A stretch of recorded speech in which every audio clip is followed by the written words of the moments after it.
Шымкенттегі 1200 орындық нөмірі 87 мектепте бүгінде 4000-ға жуық бала оқиды. Тіпті бір сыныптағы оқушылардың саны 40-тан асқан. Ата-аналар жағы баланың көбеюінен білім сапасы төмендеді деп отыр. Алматы тас жол жағынан келеді, қырдан келеді оқушылар. Алыс қой енді, 6-шы больница жақтан да келеді оқушылар. Азанда келу, азанда бірінші сабаққа 8-15-те басылады, 8-15-те жету өте қиын болады бізге. Шымкентте 3000-нан астам оқушыға білім беретін 4 мектеп бар. Тіпті нөмірі 23-ші мектептегі баланың саны 4090-ға жеткен. Білім бөлімдегілер қалада мектеп салатын бос жер қалмады деп отыр. Жұмыстар жүргізілуде, енді бір 16 жер телімі қалды, соны сот арқылы қайтарып алатын болса, ол жер мектепке дайын тұр.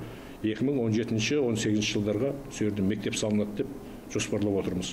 Бүгінде қаладағы 9 білім ошағы 3 ауысымда білім береді. Десе де шаһар шетіндегі үлкен 2 мектеп құрылысы аяқталса, олардың саны азаяры хақ.